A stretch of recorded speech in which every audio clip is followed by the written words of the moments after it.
आज हम लोग को पढ़ना है line spectrum of hydrogen atom. ठीक है, हाइड्रोजन एटम का लाइन स्पेक्ट्रम पढ़ना है। तो इससे पढ़ने से पहले हम लोग कुछ जान लेते हैं बेटा कि प्रीवियस क्लासेस में क्या क्या हो चुका है ना। तो इससे पहले जो बोर्स मॉडल है, बोर एटॉमिक मॉडल, वो कंप्लीट हो चुका है। तो बोर एटॉमिक मॉडल में से कोई डाउट है? बोर एटॉमिक मॉडल में इसमें फार्मूला तुमने ड्राइव किया था, एनर्जी का फार्मूला, रेडियस का फार्मूला और वेलोसिटी का फार्मूला। तो ये कुछ फार्मूला तुम लोगों ने डेराइव किया था। तो इस फार्मूले में किसी कोई डाउट है तो पूछ सकते हो। ठीक है, डाउट नहीं है? चलो, गर्वित गुप्ता, डाउट है या नहीं है? No sir. अच्छा, तो तुम लोगों ने रिवाइज किया है? मैंने बोला तुम लोगों को रिवाइज करके क्लास में आओगे। जब भी क्लास होता है तो लास्ट क्लास में जो पढ़ाया गया उसको पढ़ कर आओगे, है ना। तो पढ़ कर आए हो। एनर्जी का फॉर्मूला क्या होगा बताओ, गर्वित बताओ। एनर्जी का फॉर्मूला क्या होगा? Total energy of electron. Sir -13.6 और Z square divide by N square. ठीक है, मिलन भारद्वाज पढ़ कर आए हो? मिलन नहीं पढ़ कर आए हो? पीयूष पढ़ कर आए हो नहीं पढ़ कर आए हो? पढ़ कर आए हो? बताओ बेटा, वेलोसिटी ऑफ इलेक्ट्रॉन, इसका फॉर्मूला क्या है? वी का फॉर्मूला क्या है? हाँ, अच्छा ठीक है। शिवम, शिवम सिंह बताओ बेटा फॉर्मूला। तुम बताओगे टोटल एनर्जी का फॉर्मूला। शिवम, शिवम, जिसका भी बेटा आईडी होता है तुम्हारे घर में, किसी दूसरे का आईडी हो, तो अगर मैं शिवम बोल रहा तुम समझ सकते हो मैं किसको बुला रहा हूँ, है ना। Yes sir. हाँ, बताओ बेटा टोटल एनर्जी का फॉर्मूला क्या होगा?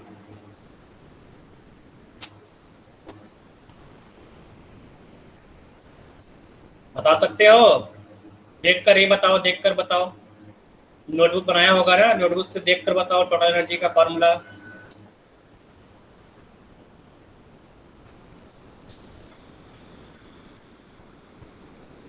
क्यों बेटा, नोट है या नहीं है? नोट्स शिवम नहीं बोल रहे हो बेटा? Shyam, Shyam, yes yes sir. Okay, तुम्हें मालूम बेटा टोटल एनर्जी का फॉर्मूला? Yes sir. बता सकते हो? बताओ। Sir E0 into Z square upon n square. बहुत सही बेटा, ठीक है। अगर काइनेटिक एनर्जी पूछा जाए तो काइनेटिक एनर्जी का फॉर्मूला क्या होगा? काइनेटिक एनर्जी, है ना, टोटल एनर्जी, काइनेटिक एनर्जी और पोटेंशियल एनर्जी। तो एनर्जी का 3 फार्मूला लिखाया गया था, उसमें एक रिलेशन भी था। तो काइनेटिक एनर्जी बता दो बेटा, काइनेटिक एनर्जी कितना होगा? सर काइनेटिक एनर्जी का होगा 13.6 into Z square upon n square. हाँ, बस वो प्लस हो जाएगा, जो टोटल एनर्जी है बस उसको प्लस में लिख दिया तो हो जाएगा तुम्हारा kinetic energy. Tripti Malhotra, I hope समझ गए मैं किसको बुला रहा हूँ, है ना। हाँ बोलो बेटा, जिसका भी आईडी हो, मैं नाम बोल रहा हूँ। हाँ, हो सकता है तुम्हारे घर में दूसरे का किसी का आईडी हो। तो बेटा ये बताओ, जो पोटेंशियल एनर्जी है, पोटेंशियल एनर्जी का फॉर्मूला क्या होगा? देख कर ही बताओ, कोई दिक्कत नहीं, देख कर भी बता सकते हो। बताओ पोटेंशियल एनर्जी का फॉर्मूला।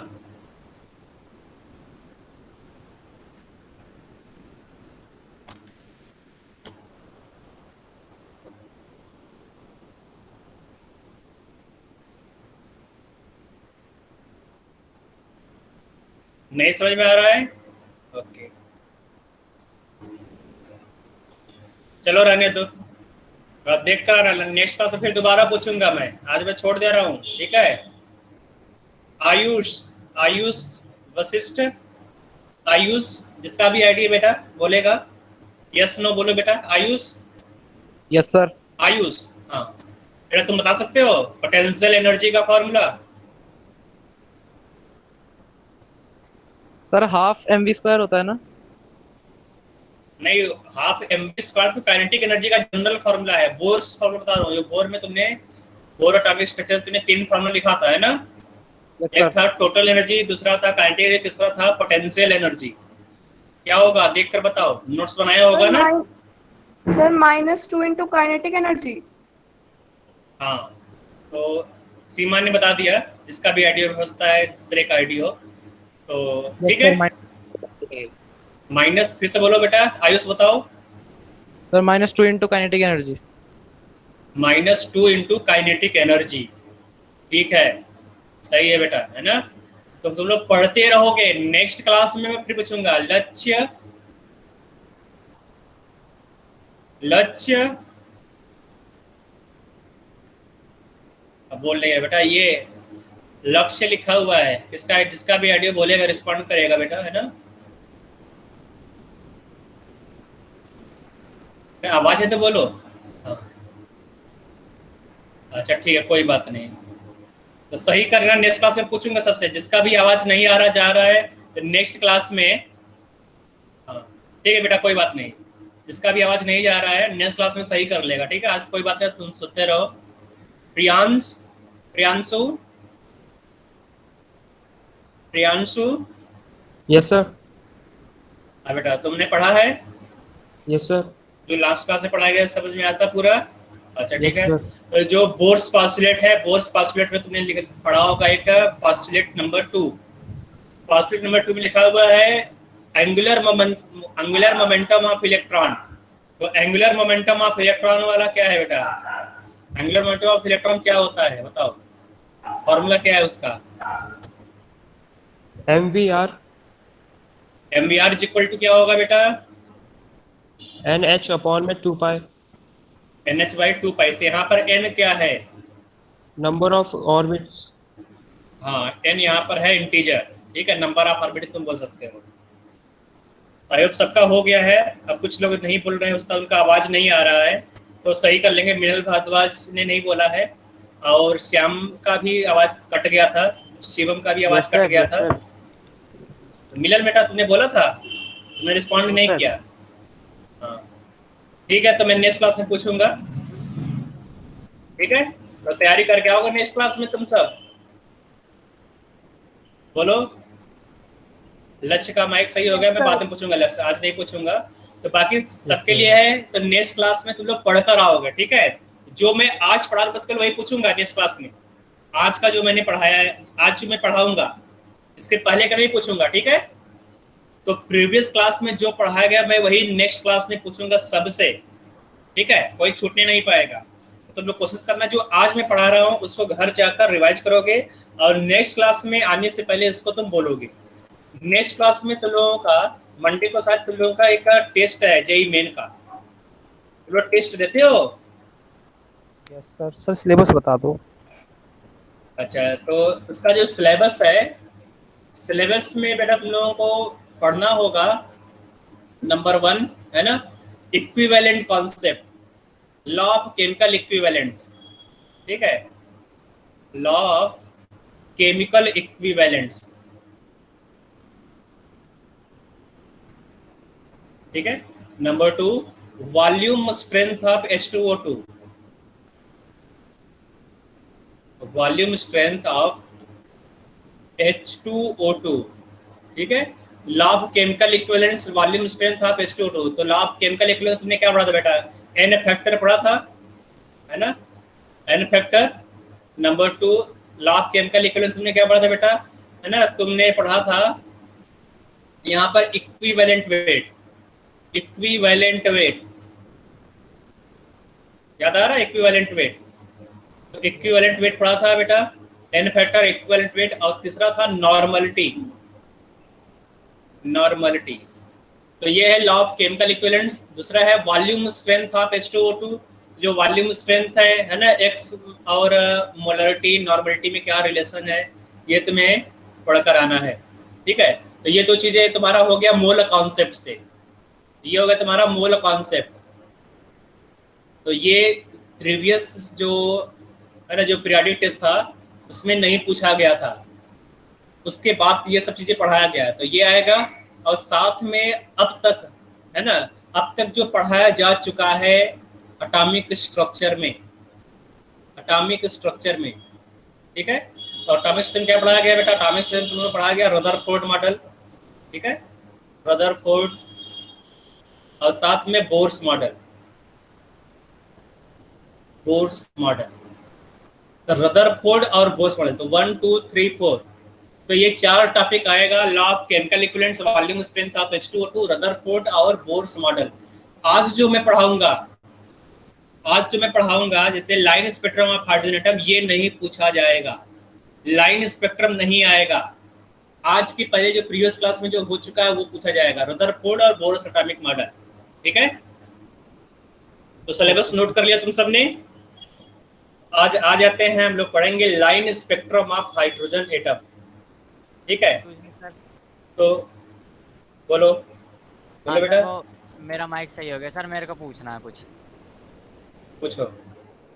सर एक तो ये ब्लैक बॉडी रेडिएशन क्या होता है? कौन सा radiation? Sir black body radiation आपकी पिछली क्लास में था, वो पिछले हाँ। सेमेस्टर वाली। हाँ, तो उसमें क्या डाउट है? सर मेरे को पूछना है किसे कहते हैं ब्लैक बॉडी रेडिएशन? अच्छा, ये उस दिन नहीं बताया गया था? सर वो वाली जो क्लास हाँ। थी उससे अगली वाली थी मेरी पहली क्लास। अच्छा ठीक है। तो देखो ना, ब्लैक बॉडी रेडिएशन क्या होता है? ब्लैक बॉडी पहले क्या होता है, या परफेक्टली ब्लैक बॉडी क्या? ब्लैक बॉडी मतलब काला रंग का कोई बॉडी नहीं है, काला पत्थर नहीं होता है ब्लैक बॉडी।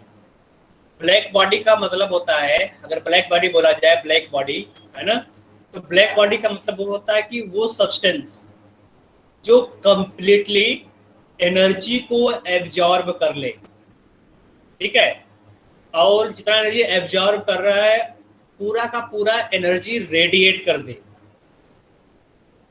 ठीक है। पूरा, अगर मान लो यहाँ पर लाइट डाल रहे हो तो पूरा पूरा लाइट एब्जॉर्ब कर लेगा, और पूरा पूरा जो लाइट है वो भी रेडिएट कर देगा, कुछ रखेगा भी नहीं। तो इस तरह का जो बॉडी होगा उसको तुम बोलोगे ब्लैक बॉडी, ठीक है।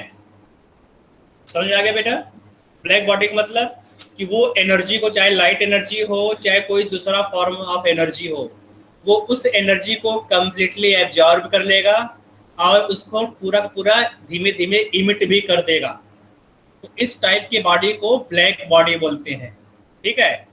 तो ब्लैक बॉडी को तुमने यहाँ पे कुछ एनर्जी दिया है ना, अब एनर्जी इसके पास आ गया, तो अब क्या करेगा बेटा ब्लैक बॉडी? तुमने ब्लैक बॉडी को एनर्जी दे दिया, एब्जॉर्ब कर लेगी। तो अब ब्लैक बॉडी क्या करेगा? ये एब्जॉर्ब कर लिया, एब्जॉर्ब करने के बाद क्या करेगा? सर उसे रेडिएट कर देगा, उसको रेडिएट करेगा, निकालेगा, इसे बोलते हैं ब्लैक बॉडी रेडिएशन, ठीक है। जो ब्लैक बॉडी है वो एनर्जी जो निकाल रहा है उसको बोलोगे ब्लैक बॉडी रेडिएशन। समझ में आ गया सबको? यस। आ जाते हैं आगे। आगे देखो, line spectrum of hydrogen atom, ठीक है। तो इसको हम लोग पढ़ेंगे, लाइन स्पेक्ट्रम क्या होता है। तो लाइन स्पेक्ट्रम से पहले हम लोग देखेंगे आयोनाइजेशन एनर्जी। तो यहाँ पे एक चीज यहाँ पर हम लोग लिखेंगे, हेडिंग डालेंगे आयोनाइजेशन एनर्जी, ठीक है। इसको मैं इरेज कर दे रहा हूँ, यहाँ पर मैं हेडिंग डाल रहा हूँ आयोनाइजेशन एनर्जी। जानते हो क्या होता है आयोनाइजेशन एनर्जी? Yes sir. तुम सब लोग बोलेंगे यस नो, सब लोग बोलेंगे, ठीक है। Yes sir. यस नो बोलो, हाँ यस बोलो, नो बोलो, अगर तुम्हें नहीं पता तुरंत बोलो नो, यस, इस तरह बोला करो, ठीक है। अगर तुम लोग हो तो दिखना चाहिए तुम लोग हो क्लास में। तो आयोनाइजेशन एनर्जी तुम लोगों ने पढ़ा होगा, मालूम होगा कि किसी भी एटम से एक इलेक्ट्रॉन रिमूव करने के लिए जो एनर्जी यूटिलाइज होगा उसको तुम आयोनाइजेशन एनर्जी बोलोगे, ठीक है। तो इसका डेफिनेशन हम लोग नेक्स्ट चैप्टर में पढ़ेंगे, लेकिन हम लोग अभी तो फिलहाल के लिए लिख लेते हैं, है ना। Energy required, energy required to remove most loosely held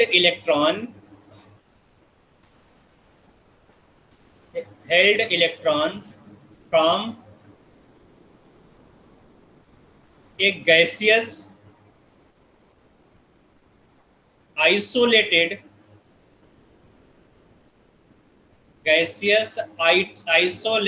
isolated atom, ठीक है। So energy required to remove most loosely held electron from a gaseous isolated atom is known as ionization energy, ठीक है। तो ये इसका डेफिनेशन हो गया। तो अब देखो हम लोग कैसे कैलकुलेट करेंगे कि किसी भी एटम का आयनाइजेशन एनर्जी होता क्या है। तो इसको हम लोग कैलकुलेट भी कर सकते हैं जूल में या कैलोरी में, इसका वैल्यू क्या होगा। पहले तो ये जो डेफिनेशन है इसका तुम स्क्रीनशॉट ले लोगे, तो अब तक ले लिया होगा तुम लोगों ने। सर तो अब देखो यहाँ पर मैं तुम लोग बोलो बेटा, जोर से बोलोगे क्योंकि आवाज मेरे कान में नहीं आ रहा है ना। जिसने भी बोला था उसका आवाज बहुत ही स्लो था। यस नो बोलोगे, ठीक है। ओके हाँ बोलो सर कि ये गैसियस आइसोलेटेड एटम क्या होता है? गैसेस मतलब समझ रहे हो बेटा, गैस में होगा। आइसोलेट मतलब समझ रहे हो, आइसोलेट हो गया, तुमको आइसोलेट कर दिया जाए। आइसोलेशन वर्ड इसमें बहुत पॉपुलर है ना, कोरोना आइसोलेशन। अच्छा तो आइसोलेशन मतलब पूरा अलग कर दिया गया हो। गैसेस मतलब गैसियस स्टेट में, तो एटम ऐसा हो जो, हाँ, तो ये गैसियस स्टेट में और पूरा पूरा अलग हो, उसको तुम बोलोगे गैसियस आइसोलेटेड एटम। यहाँ देखो बेटा, तो ये हाइड्रोजन एटम है। कैसे मालूम चला ये हाइड्रोजन एटम है? क्योंकि यहाँ पर देखो न्यूक्लियस है और एक इलेक्ट्रॉन दिख रहा है, ठीक है। तो प्लस माइनस न्यूट्रल हो गया, मतलब ये हाइड्रोजन एटम है। तो इस इलेक्ट्रॉन को कंप्लीटली रिमूव करना है। इसको तुम कंप्लीटली रिमूव कर दोगे, तो इसको रिमूव करने के लिए जो एनर्जी लगेगा उस एनर्जी को तुम क्या बोलोगे? Ionization energy. Yes sir. ठीक है। तो अब इलेक्ट्रॉन को यहां से निकालना है। तो इलेक्ट्रॉन इसमें कहां पर बेटा? इस समय जो इलेक्ट्रॉन है वो nth ऑर्बिट में मान लेते हैं, से ग्राउंड स्टेट में है, लेकिन यहाँ पर हम लोग जनरलाइज कर लेते हैं कि यहाँ पर n = 1 में ना होकर nth ऑर्बिट में है, ठीक है। अब इसको क्या करोगे? यहाँ से निकालोगे। तो जो एटम है, एटम के पास ढेर सारे ऑर्बिट होंगे बेटा, यहाँ पर है ना, समझ में आ रहा है बेटा? Yes sir. तो तुम देखोगे यहाँ पर एटम के पास इनफाइनाइट ऑर्बिट होंगे। तो यहाँ पर n = मान लेते हैं इन्फिनिटी ये है, ठीक है। n = इन्फिनिटी हो गया। तो n = n से लेकर n = इन्फिनिटी में अगर डाल दोगे, इन्फिनिटी मतलब क्या हुआ? निकल गया, एटम से बाहर चला गया, बहुत दूर चला गया एटम से। ये तो हुआ ना बेटा, n का मतलब इन्फिनिटी मतलब बहुत दूर एटम से, मतलब जो इलेक्ट्रॉन है वो निकल गया। यस सर, यस बाहर सर। चला गया। हाँ, तो अब ये जो एनर्जी होगा यहाँ से लेकर यहाँ तक, ये जो एनर्जी गैप होगा इसे तुम क्या बोलोगे? ये होगा तुम्हारा ionization energy, IE, ionization energy, ठीक है। तो अब आयोनाइजेशन एनर्जी तुम कैसे निकालोगे? IE = ठीक है, यहाँ पे एनर्जी क्या होगा? इस energy minus energy of electron in nth orbit, ठीक है। तो ये एनर्जी जो डिफरेंस यहाँ पर आएगा, ये जो डिफरेंस एनर्जी का, तो वही तुम्हारा होगा आयोनाइजेशन एनर्जी, ठीक है। तो ये होगा आयोनाइजेशन एनर्जी = है ना, ionization energy = energy of electron, energy of electron in infinity minus energy of electron in nth orbit, ठीक है। तो ये जो एनर्जी गैप होगा, इसी एनर्जी गैप को तुम बोलोगे आयोनाइजेशन एनर्जी।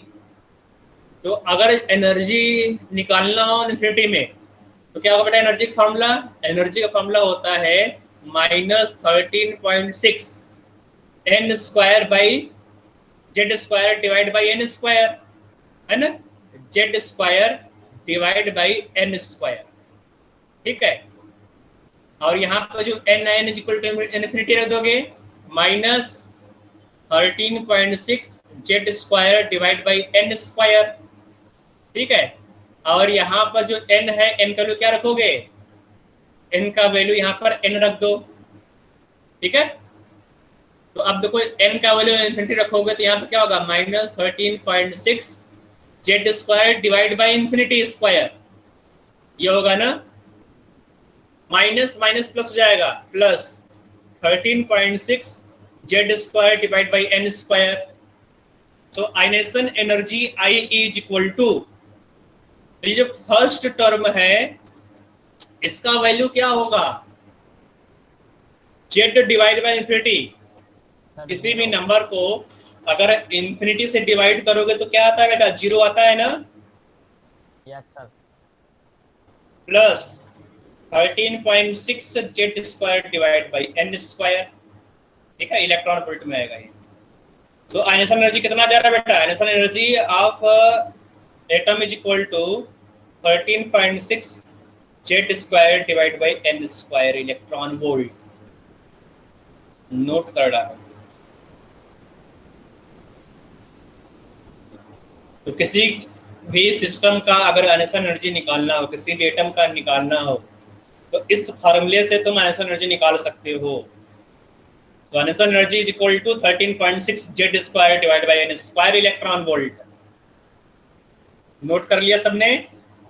तो ये फार्मूला केवल याद रखना है। Yes sir. हाँ, याद कर लो फार्मूला। तो अब 4 फार्मूला हो गया। एक तो हो गया तुम्हारा एनर्जी का, है ना, एनर्जी का 3 फार्मूला हो गया। दूसरा फार्मूला हो गया रेडियस का। तीसरा फार्मूला हो गया वेलोसिटी का। तो एनर्जी, रेडियस, वेलोसिटी। अब फोर्थ फार्मूला तुम्हारा हो गया आयनेशन एनर्जी का, ठीक है।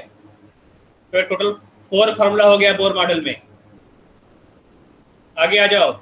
आगे हम लोग पढ़ना है line spectrum of hydrogen atom. तो ये लाइन स्पेक्ट्रम क्या होता है इसको बाद में देखेंगे, पहले नीचे जो डायग्राम बना है उसको समझेंगे, है ना।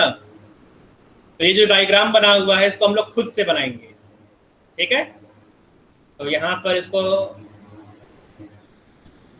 यहाँ पर मैं दूसरा कुछ निकाल लेता हूँ। दूसरा मैं यहाँ पर टैब ओपन कर ले रहा हूँ, ठीक है। Excuse me sir. हाँ बोलो सर आपने कहा था कि बोलो, क्या डाउट है? आयनाइजेशन एनर्जी, सर आपने कहा था ना कि आयनाइजेशन एनर्जी में इलेक्ट्रॉन जब निकालते हैं तो वो इन्फिनिटी शेल्स तक चला जाता है, पर सर वो पूरा थोड़ी निकलता, वो रहता तो उसमें ही है, ऑर्बिट्स में उसके, मतलब चाहे वो इन्फिनिटी। नहीं, इन्फिनिटी मतलब क्या हुआ बेटा? इन्फिनिटी का मतलब क्या है? अगर मैं तुमसे इनफिनाइट डिस्टेंस पर हूँ, इसका मतलब क्या हुआ? कि मैं तुम्हारे घर से बाहर हूँ, यही तो हुआ ना। मैं तुम्हारे घर से बाहर हूँ, यही ना मतलब हुआ बेटा। अगर इलेक्ट्रॉन एटम से इन्फिनिटी डिस्टेंस पर, इसका मतलब क्या हुआ कि एटम के घर से बाहर है इलेक्ट्रॉन, यही हुआ ना बेटा। Yes sir. चलो आगे देखते हैं यहाँ पर। तो यहाँ पर हम लोग पढ़ेंगे, तो पहले मैं कलर चेंज कर लेता हूँ। तो यहाँ पर जो डायग्राम बना था ये वाला, है ना, इस डायग्राम को देखेंगे, इसका मतलब क्या है ये वाला जो डायग्राम है यहाँ पर। तो यहाँ पर हम लोग बनाएंगे हाइड्रोजन एटम। हाइड्रोजन एटम ये होगा तुम्हारा न्यूक्लियस, ठीक है। तो ये हो गया n = 1, n = 1। फिर आएगा यहाँ पर n = 2, ठीक है, n = 2। फिर क्या होगा बेटा यहाँ पर n = 3, ठीक है। अब यहाँ पर तुम, ठीक है, n = 4 बना सकते हो इस तरह से, इस तरह से तुम बनाओगे n = 4, ठीक है, इस तरह से। फिर आएगा यहाँ पर n = 5,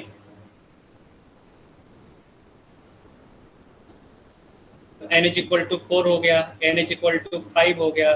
फिर यहाँ तुम बनाते n = 6, ठीक है, n = यहाँ पर 6 लिख सकते हो। इस तरह करते चले जाओगे, यहाँ पर n = 7 आएगा, फिर n = 8 आएगा, है ना। फिर इस तरह से करते चले जाओगे। यहाँ पर क्या आएगा बेटा लास्ट में? n = इन्फिनिटी भी आएगा ना लास्ट में कहीं पर।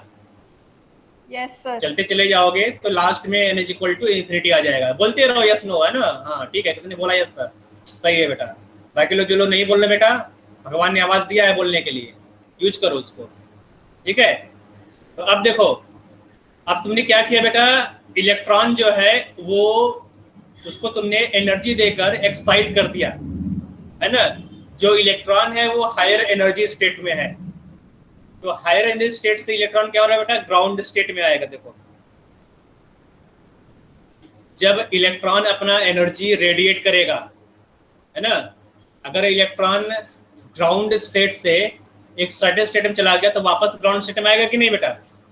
ब्लैक बॉडी रेडिएशन, अगर तुमने इसको एनर्जी दिया तो एनर्जी रेडिएट करके वापस ग्राउंड स्टेट में आएगा इलेक्ट्रॉन, है ना। तो जो इलेक्ट्रॉन है n = इन्फिनिटी से n = 1 में आ रहा है। फिर देखो इलेक्ट्रॉन क्या हुआ, n = इन्फिनिटी -1 से, मतलब जो इलेक्ट्रॉन है कहाँ पर आ रहा है, हर एक ऑर्बिट से जहां पर भी इलेक्ट्रॉन है वहां से इलेक्ट्रॉन ग्राउंड स्टेट में आ रहा है। n इज इक्वल टू 1 क्या होता है? Ground state. ठीक है, हर एक ऑर्बिट से जो इलेक्ट्रॉन है वो ग्राउंड स्टेट में आ रहा है ना। इन्फिनिटी से n इज इक्वल टू 1 में आ रहा है, इन्फिनिटी -1 से n इज इक्वल टू 1 में आ रहा है, इस तरह से n इज इक्वल टू 8 से n इज इक्वल टू 1 में आ रहा है। ठीक है, तो इस तरह से मैं देख रहा हूँ यहाँ पर जो इलेक्ट्रॉन है वो एनर्जी इन सबसे रेडिएट करेगा। अगर इन्फिनिटी से n इज इक्वल टू 1 में आएगा तो कुछ एनर्जी रेडिएट करेगा ना इलेक्ट्रॉन। Yes sir. हाँ, तो जो एनर्जी होता है, energy En is equal to hc/λ ने पढ़ा था प्लैंक्स थ्योरी में। Energy is equal to hc/λ। जो एनर्जी है, इसका मतलब जो एनर्जी है, उस एनर्जी के करस्पॉन्डिंग कोई वेवलेंथ में मिलेगा। वेवलेंथ है कि नहीं? Yes sir. तो वेवलेंथ मतलब क्या होगा? तुम्हें हर एक एनर्जी का कुछ न कुछ, यहाँ पर तुम्हें λ1 मिला, यहाँ पर λ2, यहाँ पर λ3, तो हर एक एनर्जी का तुम्हें एक यहाँ पर वेवलेंथ मिलेगा। तो यहाँ पर λ1 हो गया, ये λ2 हो गया, ये λ3 हो गया। इस तरह से तुम्हें यहाँ पर इस तरह से वेवलेंथ को अरेंज करोगे। तो ये वेवलेंथ का अरेंजमेंट क्या होता है बेटा? यही तो स्पेक्ट्रम है। स्पेक्ट्रम यही होता है ना बेटा, अरेंजमेंट ऑफ वेवलेंथ, है ना। तुमने लास्ट क्लास में ये देखा था, तो लास्ट क्लास में तुमने वेवलेंथ के बारे में देखा था ना बेटा कि वेवलेंथ क्या होता है। तो जो लाइन स्पेक्ट्रम है, लाइन स्पेक्ट्रम देखो इस तरह से लाइन आएगा, इस तरह से देखो ये तुम्हारा लाइन है, ये लाइन है ना। तो ये क्या बेटा? λ1 है, ये λ2 है, ये λ3 है, ये λ4 है, ये λ5 है, इस तरह से λ6, इस तरह से अलग अलग वेवलेंथ में अरेंज किया है। तो ये क्या है बेटा? Line spectrum of hydrogen. तो ये कैसे मिलेगा तुम्हें लाइन स्पेक्ट्रम ऑफ हाइड्रोजन? जब एक्साइटेड स्टेट से इलेक्ट्रॉन ग्राउंड स्टेट में आएगा, है ना। इस तरह से तुम्हें अलग अलग वेवलेंथ दिखाई देगा। तो अब यहाँ पर जितने भी इलेक्ट्रॉन है वो n इज इक्वल टू 1 में आ रहा है। ठीक है, अगर इलेक्ट्रॉन हायर एनर्जी स्टेट से n इज इक्वल टू 1 में आ रहा है तो वहां पर हम लोग बोलेंगे ये लाइमन सीरीज है। क्या बोलोगे इसको? Lyman series. ठीक है, तो लाइमन सीरीज क्या होता है? अगर हायर एनर्जी स्टेट से electron n is equal to 1 में आ रहा है तो लाइमन सीरीज होगा। ठीक है, उसी तरह से जो इलेक्ट्रॉन है, अगर हायर एनर्जी स्टेट से electron n is equal to 2 में आ रहा है, देखो यहाँ पर n इज इक्वल टू 2 है ना। तो अगर n इज इक्वल टू 2 में आएगा तो उसको तुम बोलोगे बामर सीरीज। बामर सीरीज। ठीक है, तो अब यहाँ पे इस डायग्राम के ऊपर आ जाते हैं। यहाँ पे देखो ये अच्छे से डायग्राम बनाया हुआ है। तो यहाँ देखो ये n इज इक्वल टू 1 दिख रहा है, यहाँ पर n इज इक्वल टू 1 लिखा हुआ है। तो जो फर्स्ट लाइन है ये तुम्हारा हो गया n इज इक्वल टू 1। तो हायर एनर्जी स्टेट से n इज इक्वल टू 1 में आ रहा है। इन्फिनिटी -1 है ना। तो 2 3 4 5 जितने भी ऑर्बिट है, हर एक ऑर्बिट से electron n is equal to 1 में आ रहा है। तो अगर n इज इक्वल टू 1 में आ रहा है उसको तुम क्या बोलोगे? Lyman series. तो यहाँ पर जो वेवलेंथ मिलेगा, जो सीरीज मिलेगा, सीरीज ऑफ लैम्डा जो मिलेगा, है ना, जो तुम्हें स्पेक्ट्रम मिलेगा यहाँ पे इस तरह से जो अरेंजमेंट मिलेगा, इस सीरीज को तुम क्या बोलोगे? इसको तुम बोलोगे लाइमन सीरीज। ये तुम्हारा लाइमन सीरीज हो गया। ठीक है, अब देखो यहाँ पर देखो ये सेकंड है, n इज इक्वल टू 2 है। ठीक है, इसके बाद ये क्या है बेटा? n इज इक्वल टू, ये n इज इक्वल टू 1 हो गया, ये n इज इक्वल टू 2 है। तो n इज इक्वल टू 2 में जा रहा है, हायर एनर्जी स्टेट से electron n is equal to 2 में जा रहा है ना। तो यहाँ पर जो सीरीज बना तुम क्या बोलोगे? Balmer series. ये बामर सीरीज हो गया। फिर देखो हायर एनर्जी स्टेट से इलेक्ट्रॉन कहाँ जा रहा है बेटा?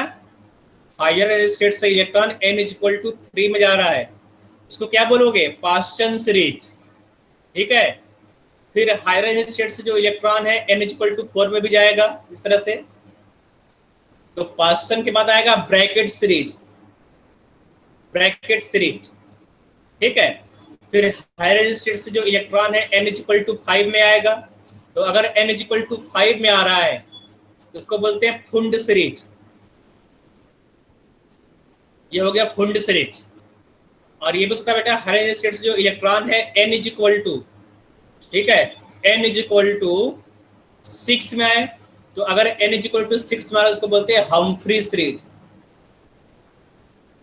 हम्फ्री सीरीज तो यहाँ पे तो दिखाया गया है, दूसरे डायग्राम बनाया गया है यहाँ पे तो कुछ इस तरह से है ना। इसी डायग्राम को थोड़ा सा क्लियर करके बनाया गया है।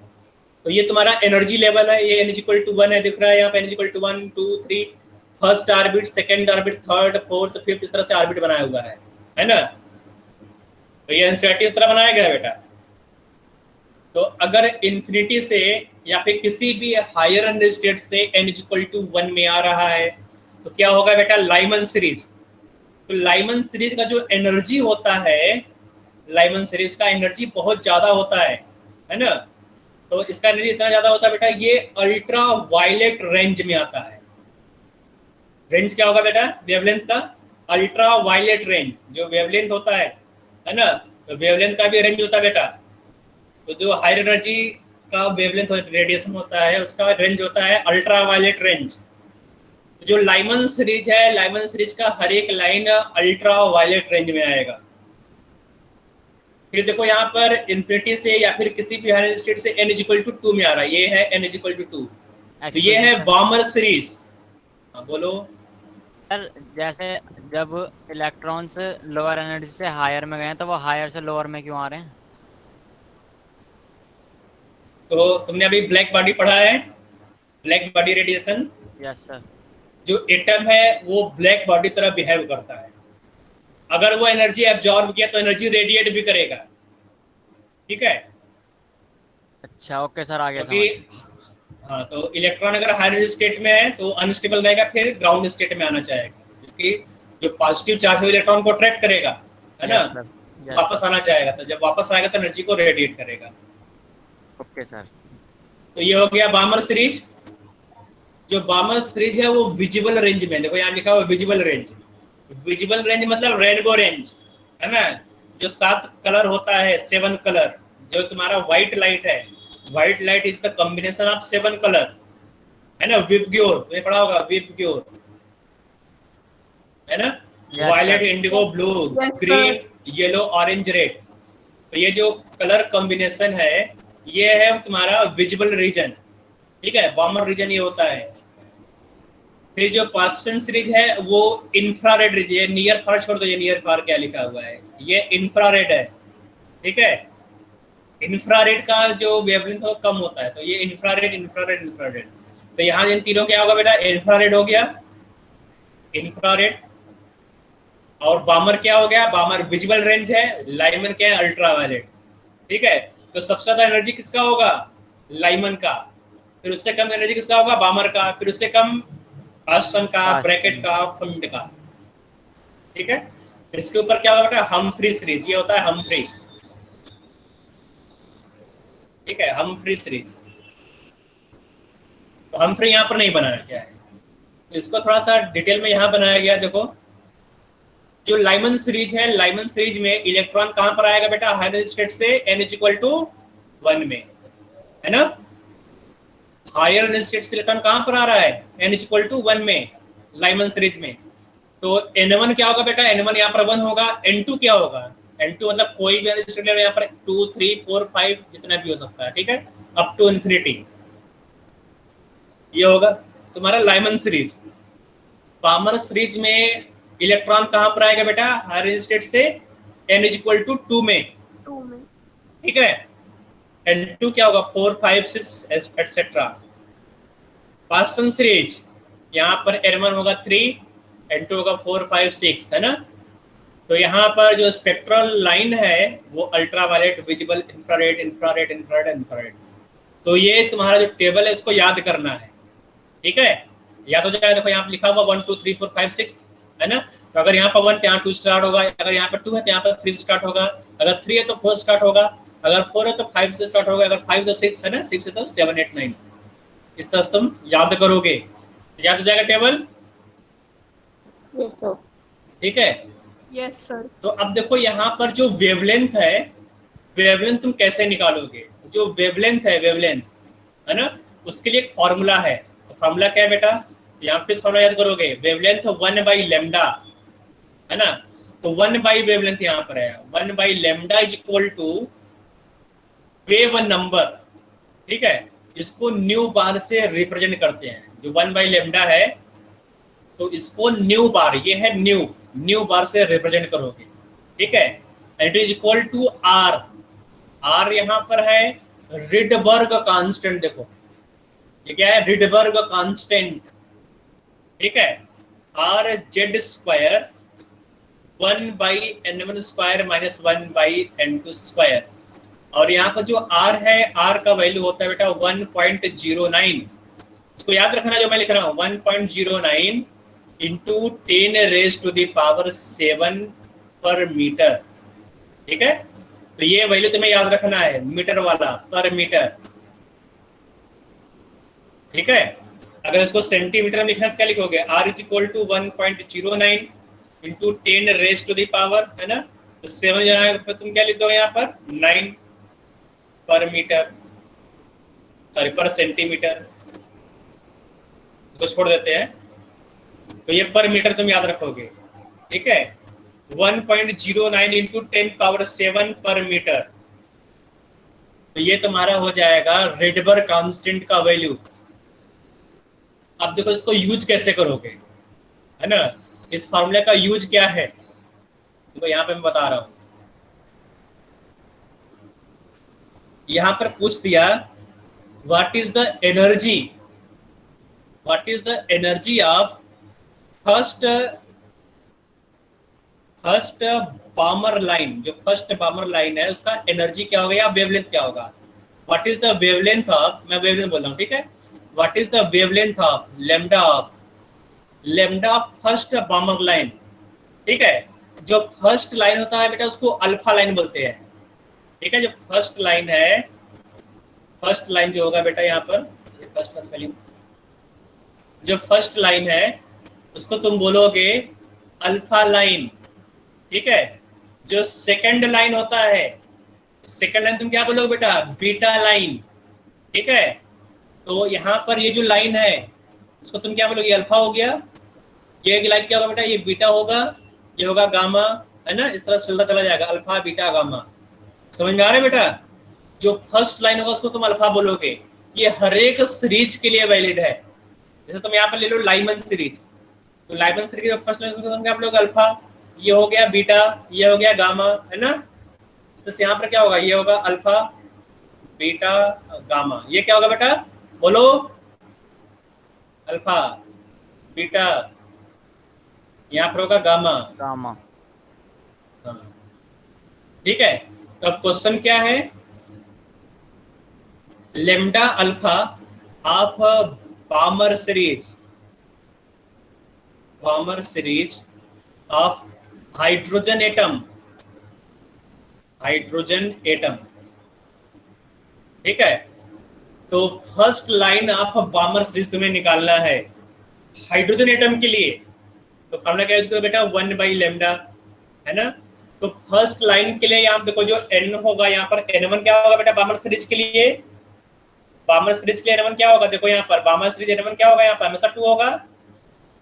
और जो फर्स्ट लाइन है, फर्स्ट लाइन के लिए n2 क्या होगा, फर्स्ट लाइन के लिए, फर्स्ट लाइन है तो n2 क्या होगा, यहाँ पर 3 होगा ना। देखो यहाँ पर ये n2 हो जाएगा। तो n1 is equal to 2, n2 is equal to 3, ठीक है। तो 1/λ is equal to R Z square 1/n1 square minus 1/n2 square. ये फॉर्मूला यूज करोगे तो 1/λ इज इक्वल टू आर का वैल्यू होगा 1.09 इंटू 10⁻⁷ पर मीटर। जेड का वैल्यू क्या होगा, हाइड्रोजन के लिए जेड का वैल्यू 1 होता है, ठीक है। मल्टीप्लाइड बाई 1/n1 तो 1/4 हो जाएगा। n1 का वैल्यू 2 है, 2 स्क्वायर मतलब 4, माइनस 1/n2 स्क्वायर तो 3 स्क्वायर हो जाएगा 9। So 1/λ is equal to 1.09 into 10⁻⁷ multiplied by 9 minus 4, तो 9 माइनस 4 कर दोगे, 9 minus 4 divide by 4 multiplied by 9 पर मीटर। तो यहाँ से जाएगा 1/λ इज इक्वल टू, है ना, तो 9 माइनस 4 हो जाएगा 5, 5 multiplied by 1.09 divide by 36 into 10 power 7 पर मीटर। तो अगर तुम्हें वेवलेंथ निकालना हो तो वेवलेंथ क्या होगा, ये 1 बाई लेमडा का वैल्यू हो गया, तो 1 बाई लेमडा तुमने निकाल लिया, इसका रेसिप्रोकल ले लोगे तो लेमडा आ जाएगा। So lambda is equal to 36 divide by 5 multiplied by 1.09 into 10 raise to the power -7, ठीक है, यह जाएगा मीटर में। Yes sir. निकल आएगा लेमडा इस तरह से, है ना। तो इसी तरह से किसी भी लाइन का तुम लेमडा निकाल सकते हो। समझ में आ गया? Yes sir. ओके, दूसरा क्वेश्चन पूछ दिया यहां पर, लॉन्गेस्ट वेवलेंथ, ठीक है, longest wavelength and shortest wavelength. यहां पर हेडिंग डालोगे लॉन्गेस्ट एंड शॉर्टेस्ट वेवलेंथ, ठीक है। तो लॉन्गेस्ट वेवलेंथ मतलब सबसे लंबा वेवलेंथ किसका होगा, शॉर्टेस्ट वेवलेंथ मतलब सबसे छोटा वेवलेंथ किसका होगा, है ना। अब मान लो यहां पूछ दिया what is the longest wavelength of बामर series, longest wavelength of बामर series, सबसे लंबा वेवलेंथ कौन सा होगा।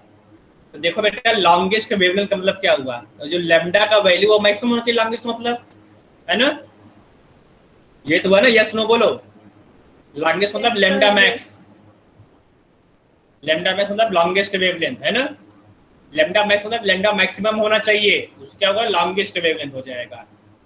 ओके, तो अब देखो तुम्हें लैम्डा मैक्स निकालना है, तो जो एनर्जी होता है, एनर्जी क्या होगा, energy equal to hc by lambda, है ना, होता है बेटा एनर्जी। Yes sir. अगर यहाँ पर लैम्डा को बढ़ाओगे तो एनर्जी क्या होगा, एनर्जी कम हो जाएगा, है ना। जो एनर्जी है, energy is inversely proportional to the wavelength. आ रहा है कि नहीं देखो इस रिलेशन से। Yes sir. तो जितना ज्यादा वेवलेंथ होगा उतना ही कम एनर्जी होगा, दोनों इनवर्सली प्रोपोर्शनल है एक दूसरे के, ठीक है। तो इसका मतलब अगर लैम्डा मैक्स निकालना हो तो लैम्डा मैक्स मतलब जो एनर्जी कम होना चाहिए, मिनिमम एनर्जी होना चाहिए, है ना। इसका मतलब for longest wavelength, for longest wavelength energy minimum must be smallest, है ना, एनर्जी सबसे छोटा होना चाहिए।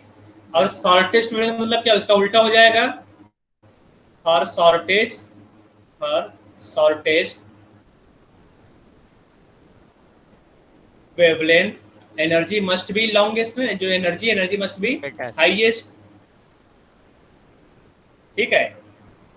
तो अब यहाँ पे देखो तुम्हें लॉन्गेस्ट वेवलेंथ निकालना है, तो अब यहाँ पर आज जो लाइन दिखाया गया, यहाँ पर दिख रहा होगा लाइन, है ना।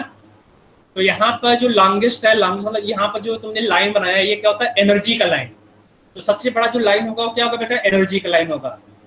तो यहाँ पर जो तुम्हें इन्फिनिटी से n इक्वल टू 1 में जो लाइन दिख रहा है, इसका एनर्जी मैक्सिमम होगा, लैम्डा मैक्स होगा, सॉरी यहाँ पर एनर्जी मैक्सिमम होगा, है ना। Yes sir. जितना लंबा लाइन होगा उतना लंबा क्या होगा, एनर्जी होगा, ठीक है। तो जितना ज्यादा एनर्जी उतना ही छोटा क्या होगा, वेवलेंथ होगा, वेवलेंथ, ठीक है। तो अगर बामर सीरीज का लैम्डा मैक्स निकालना हो, बामर सीरीज देखो ये वाला है, ये है तुम्हारा बामर सीरीज, बामर सीरीज का तुम्हें लैम्डा मैक्स निकालना है। तो लैम्डा का वैल्यू तुम्हें निकालना है, लैम्डा मैक्स, ठीक है। तो n का वैल्यू के ट्रांजिशन क्या होना चाहिए, कहां से कहां पर रिटर्न को आना चाहिए, तो लैम्डा मैक्स मिलेगा। इन्फिनिटी से सेकंड चल रहा है। तो अगर इंफिनिटी से n इक्वल टू 2 में आ रहा है, तो ये जो फर्स्ट लाइन देखो, जो फर्स्ट लाइन है यहाँ पर एनर्जी मैक्सिमम मिलेगा। तो जो एनर्जी अगर मैक्सिमम मिल रहा है तो energy equal to hc by lambda है, तो लैम्डा क्या होगा, मिनिमम होगा ना। Yes sir. जो सबसे बड़ा लाइन है वो क्या देगा, लैम्डा मिन देगा, ठीक है। जो सबसे छोटा लाइन वो क्या देगा? सर ये फिर एनर्जी मैक्सिमम देगा। एनर्जी मैक्स दे, लेमडा मैक्स देगा, है ना। तो जो छोटा लाइन है, छोटा लाइन मतलब एनर्जी से कम होगा। यहाँ पर छोटा लाइन के करस्पॉन्डिंग क्या होगा बेटा? जो लेमडा मैक्स होगा। जैसे क्वेश्चन पूछ दिया what is lambda max for bomb Brackett series में ले जाता हूँ, ठीक है। तो फॉर ब्रैकेट सीरीज,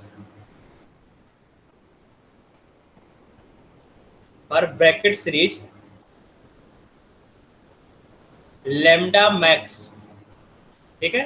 तुम्हें लेमडा मैक्स निकालना है ब्रैकेट सीरीज के लिए। तो n1 क्या होगा बेटा? ब्रैकेट सीरीज में n1 का वैल्यू हमेशा फिक्स होता है।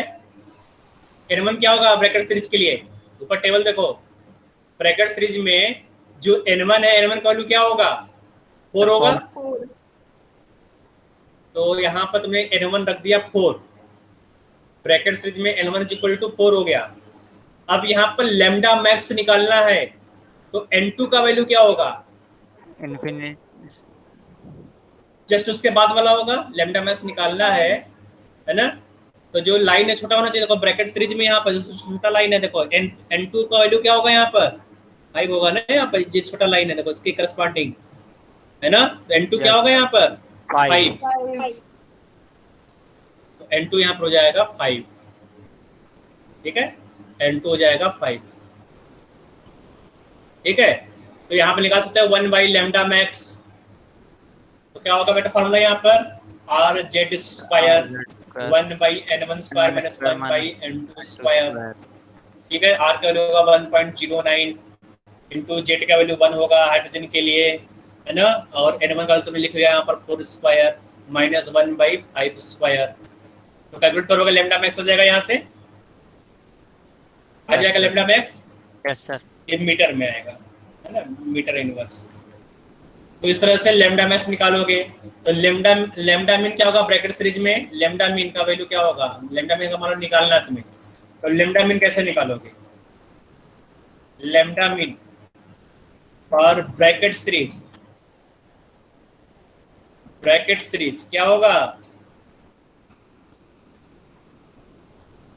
n1 का वैल्यू क्या होगा बेटा? पहले ये बताओ n1 का वैल्यू क्या होगा ब्रैकेट सीरीज में? हमेशा 4 होगा। 4।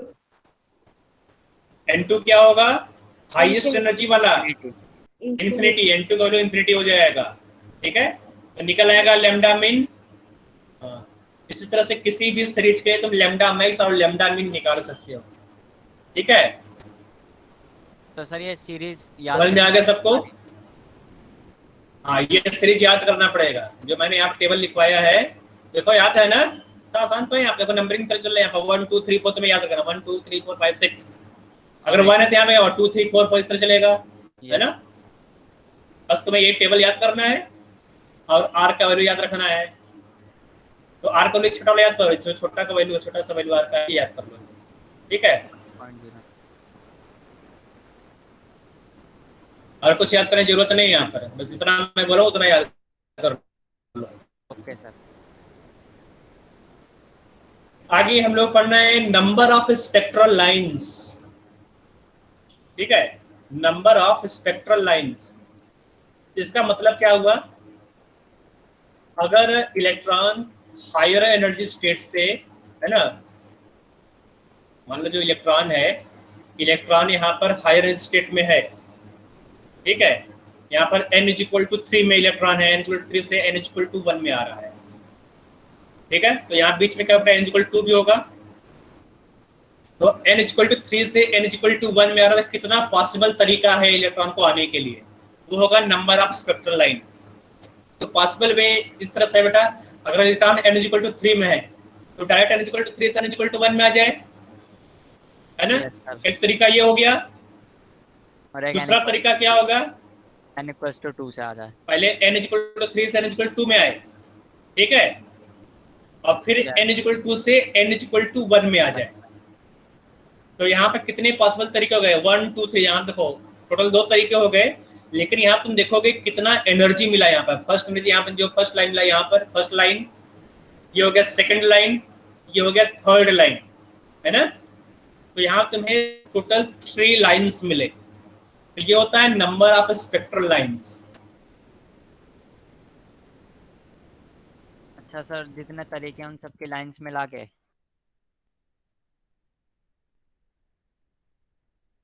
हेलो।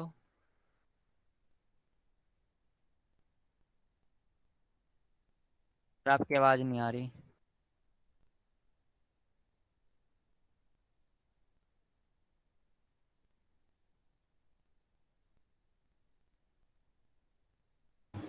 ठीक है, number of spectral lines is equal to the n2 minus n1।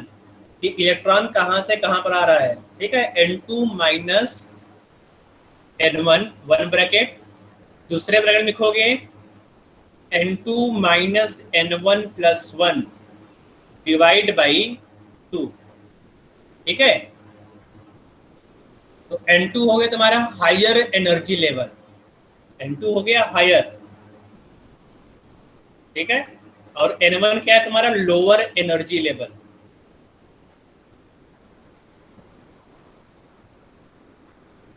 तो किस एनर्जी स्टेट से किस एनर्जी स्टेट में आ रहा है, ये हो गया।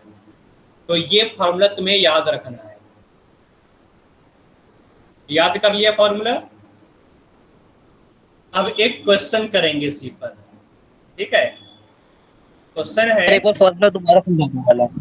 एक बार दोबारा बता दो समझ तो इस क्वेश्चन से सर, आपकी फॉर्मूला आवाज समझ कट लेते हैं। रही ठीक बेटा, फॉर्मूले को हम लोग दोबारा समझ लेते हैं क्वेश्चन से। क्वेश्चन क्या है, calculate total number of spectral lines for the transition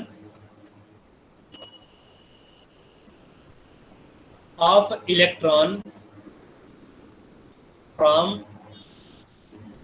n is equal to 6 to n is equal to 1। ठीक है, इलेक्ट्रॉन कहां से कहां पर आ रहा है बेटा,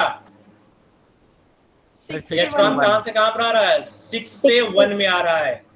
तो total number of spectral lines निकालना है। तो नंबर ऑफ स्पेक्ट्रल लाइंस का फॉर्मूला क्या है, लिखेंगे यहां पर n2 minus n1 one bracket, दूसरे ब्रैकेट क्या होगा n2 minus n1 plus 1 divide by 2। ठीक है, it is equal to n2 का वैल्यू क्या है बेटा, यहाँ पर 6 है, n2 इज इक्वल टू 6 होगा। हायर देखो 1 और 6 में हायर क्या है, 6 है। n1 का वैल्यू क्या होगा, यहाँ पर 1 होगा। ठीक है, तो n2 minus n1 6 minus 1, n2 minus 1 1, तो 6 माइनस 1 प्लस 1 डिवाइड बाई 2। ये तो होगा, तूने अप्लाई कर दिया। तो अब इसको सॉल्व करो। तो 5 माइनस 1 क्या होगा बेटा, 6 माइनस 1 5 होगा, मल्टीप्लाइड बाई 6 माइनस 1 प्लस 1, तो मल्टीप्लाइड बाई 6 डिवाइड बाई 2। क्या आएगा यहाँ पर 5 multiplied by 3। Total number of spectral lines कितना आ जाएगा यहाँ पर 15। तो नंबर ऑफ स्पेक्ट्रल लाइन यहाँ पर आ गया 15। तो 15 स्पेक्ट्रल लाइंस यहाँ पर मिलेंगे। समझ में आ गया बेटा फॉर्मूला कैसे अप्लाई करोगे। Yes sir. सर एक बार डायग्राम सब बोलो यस। स्पेक्ट्रल लाइन क्या है, क्या बेटा डायग्राम, सर इसमें स्पेक्ट्रल लाइन डायग्राम में देखो बेटा हायर एनर्जी स्टेट से लोअर एनर्जी स्टेट में आ रहा है। ठीक है, देखो फिर से मैं बना दे रहा हूँ डायग्राम को, ये फिर से मैंने बना दिया, ये ऊपर डायग्राम की जरूरत नहीं है यहाँ पर। तो n इज इक्वल टू 3 से इलेक्ट्रॉन, जो इलेक्ट्रॉन है n इज इक्वल टू 3 से n इज इक्वल टू 1 में आना चाह रहा है। तो एक पॉसिबल तरीका ये हो गया कि डायरेक्ट 3 से 1 में आ जाए। Yes sir. तो एक यहाँ पर लाइन मिलेगा। दूसरा तरीका क्या है, पहले n इज इक्वल टू 3 से n इज इक्वल टू 2 में आए, फिर n इज इक्वल टू से n इज इक्वल टू 1 में आ जाए।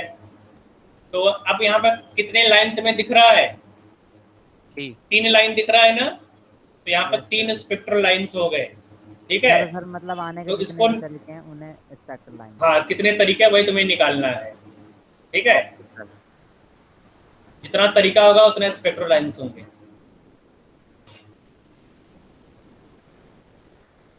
तो फॉर्मूला याद कर लिया सबने, आइए समझ में आ गया क्वेश्चन। तो आगे बढ़ते हैं, यहाँ पर इलस्ट्रेशंस देखते हैं। ठीक है, कुछ इलस्ट्रेशन यहाँ पर दिया गया है।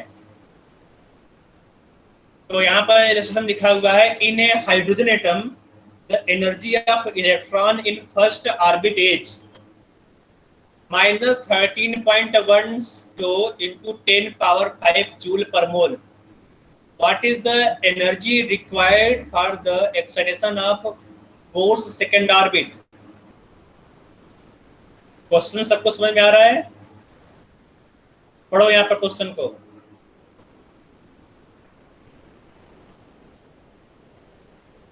यहाँ दिया गया in a hydrogen atom energy of electron first Bohr's orbit. तो हाइड्रोजन एटम के जो एनर्जी है, energy is equal to E0, ठीक है, is equal to E0 multiplied by Z square divide by n square, ये होता है फॉर्मूला, है ना। तो अब यहाँ पर दिया गया है for the first bore orbit, तो यहाँ पर जो E0 है, E0 का वैल्यू कितना दिया गया है? E0 का वैल्यू यहाँ पर -13.12 into 10 power 5 जूल पर मोल, ये तो है बेटा। तो अब यहाँ पर लिख रहा है what is the energy required for excitation of Bohr orbit, ठीक है। Excitation of what is the energy required for its excitation to second Bohr orbit. तो यहाँ पर ये n इक्वल टू 1 में है, ठीक है। तो ग्राउंड इसका मतलब n इक्वल टू 1 में है ना। यहाँ पर n इक्वल टू 1 में है। अब सेकंड बोर ऑर्बिट में जाना है, excitation to second Bohr orbit में, तो n इक्वल टू क्या होगा? 2 होगा। तो 1 से 2 में जा रहा है, n इक्वल टू 1 से n इक्वल टू में जा रहा है, तो एनर्जी क्या होगा तुम्हें निकालना है। एनर्जी यहाँ पर क्या होगा, ठीक है। तो ये एनर्जी तुम्हें निकालना है, निकाल लोगे एनर्जी ये वाला? Yes sir. कैसे आएगा यहाँ पर एनर्जी? वो आयनाइजेशन एनर्जी के फॉर्मूला। मान लेते हैं यहाँ पर जो एनर्जी है वो एनर्जी E2 है, ये एनर्जी E2 है, ये एनर्जी E1 है ना। तो एनर्जी कितना होगा? एक्साइटेशन एनर्जी क्या होगा बेटा? Excitation sir E2 minus E1। E2 minus E1. E2 minus E1, ठीक है। तो इसका वैल्यू यहाँ पर रख देंगे तो निकल आएगा, है ना। तो E2 वैल्यू क्या रखोगे? E2 का वैल्यू होगा E0 multiplied by Z square divide by 2 square, ठीक है, माइनस, है ना, E0 multiplied by Z square divide by 1 square.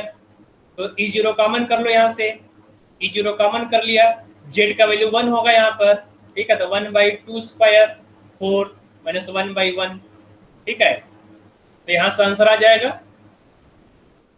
निकाल लोगे ना आंसर? Yes sir. हाँ निकाल लेना।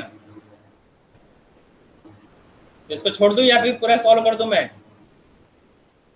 नहीं सर, निकाल लेंगे। हो जाएगा चलो, सर। हाँ निकाल, ठीक है। तो इसके बाद हमें पढ़ना है लिमिटेशंस ऑफ बोर्स थ्योरी। क्या क्या लिमिटेशंस है वो पढ़ना है हम लोगों को। देखो लिमिटेशंस यहाँ पर, ठीक है। इसका स्क्रीनशॉट ले लिएगा क्वेश्चन का। तो आगे देखो यहाँ पर लिमिटेशंस, तो यहाँ पर टोटल 4 लिमिटेशन है, ठीक है। 4 लिमिटेशंस ऑफ बोर्स थ्योरी। तो नंबर 1 लिखा हुआ है it does not explain atoms having more than 1 electron. तो जो बोर्स मॉडल है वो किसके लिए एप्लीकेबल है? हाइड्रोजन। बोर मॉडल Like केवल हाइड्रोजन लाइक एटम के लिए एप्लीकेबल है ना। पहले से मैंने बता दिया था जो बोर मॉडल है वो हाइड्रोजन लाइक एटम के लिए, मतलब यहाँ पर एक इलेक्ट्रॉन होना चाहिए, 1 इलेक्ट्रॉन होना चाहिए। अगर एक से ज्यादा इलेक्ट्रॉन के लिए एप्लीकेबल नहीं है, ठीक है। तो ये फर्स्ट लिमिटेशन हो गया, ठीक है। सेकंड लिमिटेशन क्या हो गया? सेकंड लिमिटेशन लिखा हुआ है Bohr's atomic model is failed to account the effect of magnetic field और electric field of the spectra of the ions. तो मैग्नेटिक फील्ड में लिखा हुआ जीमान इफेक्ट, लिखा बेटा जीमान इफेक्ट। Yes sir. और इलेक्ट्रिक फील्ड में लिखा हुआ है Stark effect. So Bohr model is held to explain the Zeeman effect and Stark effect. तो जीमान इफेक्ट और स्टार्क इफेक्ट को एक्सप्लेन करने में फेल हो गया। तो ये जीमान इफेक्ट क्या होता है ना? देखो, तो जीमान इफेक्ट क्या होता है, जो स्पेक्ट्रल लाइंस है, जैसे तुमने यहाँ पर स्पेक्ट्रम बनाया, यहाँ पे तुमने स्पेक्ट्रम बनाया, यहाँ पर एक लाइन लिख लिया, यहाँ पर एक सिंगल लाइन दिख रहा है यहाँ पे, ठीक है, ये स्पेक्ट्रल लाइन है, ठीक बेटा। तो अगर हाइड्रोजन को तुमने मैग्नेटिक फील्ड में रख दिया, यहाँ पर तुमने मैग्नेट लगा दिया, यहाँ पर क्या है बेटा, मैग्नेट है, मैग्नेट यहाँ पर है, और मैग्नेट में तुमने हाइड्रोजन लगा दिया, तो जो स्पेक्ट्रल लाइंस आ रहा है वो स्पेक्ट्रल लाइन अलग अलग लाइन में डिवाइड हो जाएगा। जो एक सिंगल लाइन था यहाँ पर ना, जो सिंगल लाइन है वो मल्टीपल लाइन में ब्रेक हो जाएगा, ठीक है। ये जो लाइन है ये अगर मल्टीपल लाइन में ब्रेक हो गया, ठीक है, इसको तुम बोलोगे जीमान इफेक्ट, है ना। फिर तुमने यहाँ पर मैग्नेट को हटा दिया, फिर ये लाइन कंबाइन होकर सिंगल लाइन हो गया। मतलब जब तक तुमने यहाँ पर मैग्नेट रखा, मैग्नेट रखने से जो लाइन है वो मल्टीपल लाइन में ब्रेक हो जा रहा है, और मैग्नेट हटाने के बाद फिर से ये सिंगल लाइन में जुड़ जा रहा है ना। मतलब पहले तुमने मैग्नेट लाया तो धीमे धीमे क्या हुआ, जो लाइन है मल्टीपल लाइन में ब्रेक हो गया, फिर मैग्नेट को हटा दिया, फिर सिंगल लाइन बन गया। तो ये जो इफेक्ट है इसको तुम बोलोगे जीमान इफेक्ट, ठीक है, ये है जीमान इफेक्ट। तो इसे तो फेल हो गया बेटा, बता नहीं पाया बोर्ड ने ना। अच्छा सर, हाँ, इसलिए तो ये ड्रॉबैक है। दूसरा है स्टार्क इफेक्ट। तो स्टार्क इफेक्ट क्या है, अब जो तुमने मैग्नेट लगाया, मैग्नेट को हटा दो, मैग्नेट को तुमने यहाँ से हटा दिया, है ना। यहाँ पे क्या लगाओगे, यहाँ पे तुम लगाओगे इलेक्ट्रिक फील्ड, यहाँ पर तुमने इलेक्ट्रिक फील्ड लगा दिया, यह है तुम्हारा इलेक्ट्रिक फील्ड। तो जो इलेक्ट्रिक फील्ड लगाने पर क्या होगा, फिर से जो लाइन है सिंगल लाइन, फिर सेम इफेक्ट दिखा रहा है ना। जो सिंगल लाइन है वो मल्टीपल लाइन में टूट जा रहा है। अब फिर तुमने इलेक्ट्रिक फील्ड को हटा दिया, इलेक्ट्रिक फील्ड तुमने हटा दिया, फिर से क्या हुआ, जो मल्टीपल लाइन है फिर से सिंगल लाइन में कन्वर्ट हो गया। फिर फील्ड लगाया, सिंगल लाइन मल्टीपल लाइन में ब्रेक हो गया, फील्ड को हटा लिया, फिर से मल्टीपल लाइन सिंगल लाइन में जुड़ गया। इसको बोलते हैं स्टार्क इफेक्ट, ठीक है। तो यहाँ पे लिखा हुआ है, it was observed that when a source of a spectrum is placed in a strong magnetic field और electric field, each spectral line further splits into a number of lines. This observation could not be explained on the basis of Bohr's model. तो अगर magnetic field में तुमने रखा तो Zeeman effect, अगर electric field में रखा तो स्टार्क इफेक्ट। जो मैंने पूरे पिछले स्लाइड में एक्सप्लेन किया था वो यहाँ पर लिखा गया है, ठीक है, उसको नोट कर लोगे तुम, ठीक है। जो मैंने बोला है बेटा वो यहाँ पर लिखा भी गया है, मैंने यहाँ पूरा का पूरा नोट्स बना दिया। तुम्हें अलग से कहीं पर नोट्स बनाने की जरूरत नहीं है, ये सफिशिएंट है। ये तुम्हारा एनसीईआरटी में भी काम देगा, ये मेंस में भी काम देगा, ये एडवांस में भी काम देगा, ठीक है। तो नोट कर लो इसको। थर्ड देखो यहाँ पर लिखा हुआ है, de Broglie suggested that electron like a light have dual character, it has particle and wave character. Bohr treated the electron only as particles. तो आगे हम लोग देखेंगे डुअल कैरेक्टर ऑफ इलेक्ट्रॉन, है ना, यहाँ लिखा हुआ डुअल कैरेक्टर। तो इसको हम लोग पढ़ेंगे, है ना। उससे पहले हम लोग यहाँ पर देख लेते हैं इसका मतलब क्या हुआ, कि जो पार्टिकल है उसका डुअल कैरेक्टर होता है, वो लाइट की तरह भी बिहेव करेगा, है ना। वो क्या होगा, वो पार्टिकल की तरह भी बिहेव करेगा। जो इलेक्ट्रॉन है, इलेक्ट्रॉन लाइट की तरह भी बिहेव करेगा, मतलब वेव की तरह, और इलेक्ट्रॉन क्या है, पार्टिकल भी है, ठीक है। लेकिन बोर ने क्या अज्यूम किया, जो बोर है, Bohr treated electron only as particles. उसने केवल एक नेचर कंसिडर किया, पार्टिकल नेचर, ये वेव नेचर को इंक्लूड नहीं किया। ये थर्ड ड्रॉबैक है। दोनों नेचर को इंक्लूड करना चाहिए, वेव नेचर और पार्टिकल नेचर, दोनों नेचर को इंक्लूड करना होगा तभी सही होगा। तुमने आधे को लिया, आधे को छोड़ दिया, ये गड़बड़ है। थर्ड ड्रॉबैक ये हो गया, ठीक है। Yes sir. फोर्थ ड्रॉबैक देखो, फोर्थ ड्रॉबैक लिखा हुआ है, another objection of Bohr's theory comes from Heisenberg's uncertainty principle. Scientist थे बेटा हाइजेनबर्ग्स, है ना। According to this principle it is impossible to determine simultaneously the exact position and momentum of a small moving particle like an electron. The postulate of Bohr that electron revolve in a well-defined orbit around the nucleus as well as defined velocities is thus not tenable. तो इसका मतलब समझ लो। तो एक scientist थे Heisenberg, ठीक है। Heisenberg ने बोला कि हम लोग इलेक्ट्रॉन का पोजीशन और इलेक्ट्रॉन का मोमेंटम मतलब वेलोसिटी, वेलोसिटी क्या होता है बेटा? वेलोसिटी होता है मास मल्टीप्लाइड, मोमेंटम होता है मास मल्टीप्लाइड बाई वेलोसिटी, ये तो होता है बेटा मोमेंटम, है ना। तो इलेक्ट्रॉन का वेलोसिटी और इलेक्ट्रॉन का पोजीशन मतलब स्थिति, इलेक्ट्रॉन यहाँ इस समय कहाँ पर है, उसकी स्थिति क्या है, ये दोनों हम लोग डिटरमाइन नहीं कर सकते।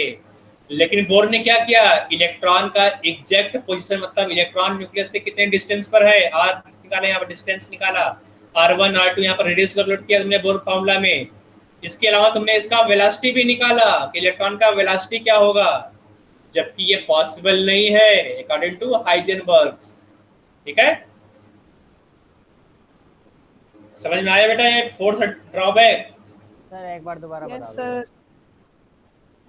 तो हाइजेनबर्ग ने बोला बेटा जो मोमेंटम और पोजीशन है वो तुम डिटरमाइन नहीं कर सकते, लेकिन हाइजेनबर्ग ने इलेक्ट्रॉन का डिस्टेंस निकाला मतलब पोजीशन निकाला कि इलेक्ट्रॉन कहाँ पर है। हाइजेनबर्ग ने इलेक्ट्रॉन का मोमेंटम निकाला मतलब वेलोसिटी निकाला कि इलेक्ट्रॉन का वेलोसिटी क्या है, मोमेंटम, सॉरी बोर ने, है ना।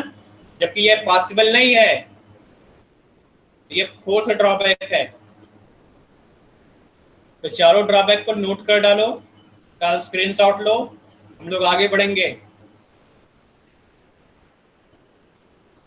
स्क्रीनशॉट ले लिया,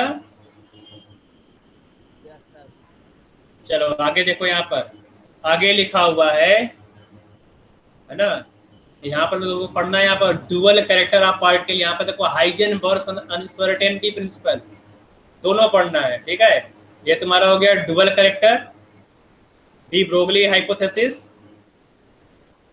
ठीक है, और दूसरा है अनसर्टेनिटी प्रिंसिपल, ठीक है, हाइजेनबर्ग अनसर्टेनिटी प्रिंसिपल। तो दोनों हम लोग देखेंगे यहाँ पर। तो सबसे पहले आते हैं बेटा डुअल कैरेक्टर ऑफ पार्टिकल्स पर। तो यहाँ पर दो चीजें मैंने हाइड किया, उसका कोई मतलब नहीं है क्योंकि वो डेरिवेशन है, डेरिवेशन में कर देता हूँ यहाँ पर। तो देखो बेटा जो हाइजेनबर्ग थे, ठीक है, according to Heisenberg,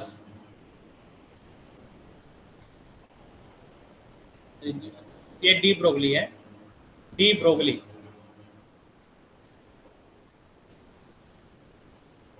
D Broglie's hypothesis, D Broglie's hypothesis, इन्हीं ऊपर डी ब्रोगली लिखा हुआ है ना। यहाँ पर मैंने जो ड्रॉबैक बताया था, ड्रॉबैक में डी ब्रोगली हाइपोथेसिस वर्ड है, देखो यहाँ पर मैं दोबारा बता दे रहा हूँ, है ना। देखो यहाँ लिखा हुआ डी ब्रोगली लिखा हुआ है, de Broglie yes sir. suggested that electron like light and wave, light has dual character, है ना। तो जो डुअल कैरेक्टर उसको देखोगे कि अगर मान लो इलेक्ट्रॉन है तो इलेक्ट्रॉन का डुअल नेचर होगा, ठीक है। देखो कैसे, तो जो इलेक्ट्रॉन है, if electron has wave nature, अगर इलेक्ट्रॉन का वेव नेचर है तो इलेक्ट्रॉन की एनर्जी क्या होगा बेटा, is equal to hc by lambda, है ना। लेमडा क्या होगा, इलेक्ट्रॉन का वेवलेंथ होगा, एच तुम्हारा क्या है बेटा, एच क्या बोलते हो, प्लैंक्स कांस्टेंट। सी यहाँ पर है स्पीड ऑफ लाइट, लाइट। ठीक है। तो ये तुम्हारा हो गया, वेव नेचर नंबर 2। नंबर 2 है if electron has particles nature. अगर इलेक्ट्रॉन का पार्टिकल नेचर है ना, तो एनर्जी क्या होगा, पार्टिकल एनर्जी होता है E इक्वल टू mc², है ना। Yes sir. पढ़ा कि नहीं, E इक्वल टू mc²। तो अब ये जो Yes, एनर्जी sir. में लिखा वो एनर्जी इलेक्ट्रॉन का ही है, इलेक्ट्रॉन का ही एनर्जी दोनों है, तो इसका मतलब इन दोनों तुम कंपेयर कर सकते हो। सो फ्रॉम 1 and 2, ठीक है। तो अगर लेफ्ट हैंड साइड इक्वल है तो राइट हैंड साइड को भी इक्वेट कर दो, तो यहाँ पर आएगा mc² is equal to hc/λ आएगा। Yes sir. तो एक सी से एक सी कैंसिल हो जाएगा, तो आएगा mass multiplied by speed is equal to h/λ आएगा। Yes sir. Yes, sir. आएगा कि नहीं। तो Yes, mass sir. Multiplied by speed क्या होता है, मोमेंटम होता है ना, yes sir. Yes, momentum sir. होता है। तो momentum p is equal to h/λ। So from here lambda is equal to h/p। तो यहाँ पर जो लैम्डा है, लैम्डा बोलते हैं मैटर वेव। जो लैम्डा यहाँ पर है ये क्या है बेटा, wavelength of matter wave. Here यहाँ पर वेवलेंथ है ना, यहाँ पर lambda is known as wavelength of matter wave, ठीक है।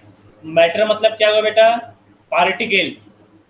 अगर कोई पार्टिकल है, पार्टिकल का तुम वेवलेंथ निकाल रहे हो, जैसे इलेक्ट्रॉन हो गया, प्रोटॉन हो गया, या फिर कोई दूसरा सिस्टम हो गया, तुमने स्टोन ले लिया, फोटोन। तुमने फुटबॉल ले लिया, तुमने वॉलीबॉल ले लिया, तो ये सब क्या है, मैटर है। अगर तुम मैटर का वेवलेंथ निकाल रहे हो, है ना, तो तुम क्या बोलोगे, उसको बोलोगे मैटर वेव, ठीक है। Lambda is the wavelength of matter wave. तो किसी भी मैटर का वेवलेंथ तुम इसी से निकालोगे, ठीक है। Yes sir. तो अगर मान लो इलेक्ट्रॉन का वेवलेंथ पूछ रहा है, इलेक्ट्रॉन यहाँ पर किसी ऑर्बिट में है, तो इलेक्ट्रॉन का वेवलेंथ कैसे निकालोगे, हमेशा तुम निकालोगे लैम्डा इज इक्वल टू क्या होगा, h/p। हमेशा यही फॉर्मूला लगाओगे यहाँ पर। इलेक्ट्रॉन का वेवलेंथ इसी से निकलेगा, ठीक है। इलेक्ट्रॉन का wavelength lambda is equal to h से ना, यहाँ पे hc/λ से मत निकाल देना, E is equal to hc/λ से। यहाँ से नहीं निकलेगा इलेक्ट्रॉन, क्योंकि इलेक्ट्रॉन क्या है, मैटर वेव है। तो मैटर वेव का जो वेवलेंथ है कैसे निकलेगा, यहाँ पर डी ब्रोगली हाइपोथेसिस से निकलेगा, lambda is equal to h/p से निकलेगा, ठीक है।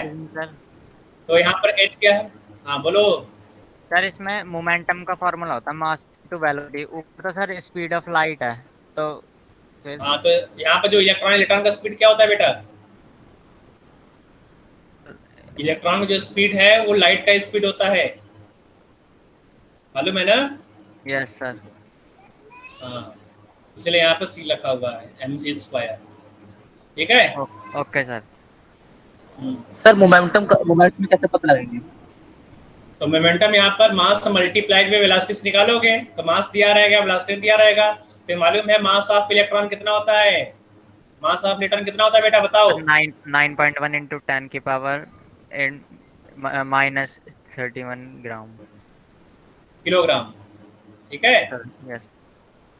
तो मास ऑफ इलेक्ट्रॉन तुम्हें मालूम है, जो वेलोसिटी है वो दिया रहेगा, अगर नहीं दिया है तो स्पीड ऑफ लाइट में मालूम होगा, तो वहां से मिल जाएगा। आ जाते हैं आगे। तो आगे हम लोग को निकालना है relation between kinetic energy and wavelength, ठीक है। तो अब देखो, मान लो कोई यहाँ पर पार्टिकल है, उस पार्टिकल का काइनेटिक एनर्जी दिया गया है, ये जो पार्टिकल है इसका काइनेटिक एनर्जी दिया गया है ke है ना। इसका वेवलेंथ क्या होगा। अब जो पार्टिकल है बेटा, पार्टिकल मतलब मैटर, तो मैटर का वेवलेंथ पूछ रहा है, तो यहाँ पर लैम्डा क्या होगा, lambda equal to h/p use करोगे, है ना।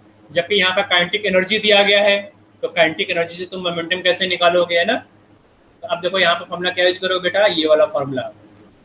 ये फॉर्मूला कैसे आ गया, देखो यहाँ पे ये फॉर्मूला बताना बहुत आसान है, ठीक है। तो तुम्हें मालूम है kinetic energy, so kinetic energy is equal to half mv²। Mass से मल्टीप्लाई करो दोनों साइड से, mass multiplied by kinetic energy is equal to, ठीक है, m² v² डिवाइड बाई 2। 2 से मल्टीप्लाई कर दो तो क्या आ जाएगा, 2 multiplied by mass multiplied by kinetic energy is equal to m² v² that is equal to momentum square. ये तो होगा। तो यहाँ से मोमेंटम क्या आएगा, momentum is equal to square root of 2 multiplied by mass multiplied by kinetic energy, ठीक है। तो अगर तुम्हें वेवलेंथ लेमडा निकालना हो तो lambda is equal to h/p होगा, तो p को यहाँ रख दोगे, so lambda is equal to h divide by क्या लिखूं, square root of 2 mass multiplied by kinetic energy, ठीक है। तो अगर kinetic energy k is equal to E दिया गया है, तो k जन क्या रख दोगे, E रख दोगे। यहाँ देखो kinetic energy k is equal to E and E is equal to half mv², ठीक है। तो यहाँ से लेमडा क्या मिलेगा, lambda is equal to h divide by 2 square root of 2 E multiplied by mass, ठीक है। ई का समझ नहीं आया। तो इस फार्मूले नहीं समझ में आ रहा है, ई वाला समझ नहीं आया जो आपने अभी ई का बताया था। अरे बेटा यहाँ पर काइनेटिक एनर्जी दिया गया है E, है ना। Yes kinetic sir. एनर्जी का वैल्यू क्या है, E दिया गया है। तो जहाँ पर काइनेटिक एनर्जी लिखा हुआ है काइनेटिक एनर्जी, तो वहाँ पर क्या रख दोगे, E रख दोगे ना। ओके सर, बस वहाँ ई रखना है, ठीक है सर। हाँ ठीक है। Yes sir. काइनेटिक एनर्जी तुमने जहाँ पर काइनेटिक एनर्जी में आपने E रख दिया, बस हो गया। अब है वो काइनेटिक तो ये एनर्जी। फॉर्मूला तुम्हें याद रखना है, काइनेटिक एनर्जी का। Okay sir. आगे है नंबर ऑफ वेव, ठीक है, नंबर ऑफ वेव। तो नंबर ऑफ वेव मतलब होता है कितना वेव बना रहा है। जैसे तुमने क्या किया है ना, यहाँ पर वेव है, तो एक वेव कितना होगा बेटा, जहां से चला वहां पर वापस आ गया, अगर जहां से जा रहा है बेटा वहां पर वापस आ गया तो होता है 1 वेव, ठीक है। तो यहाँ से लेकर यहाँ तुम आ गए तो ये क्या होगा, 1 वेव।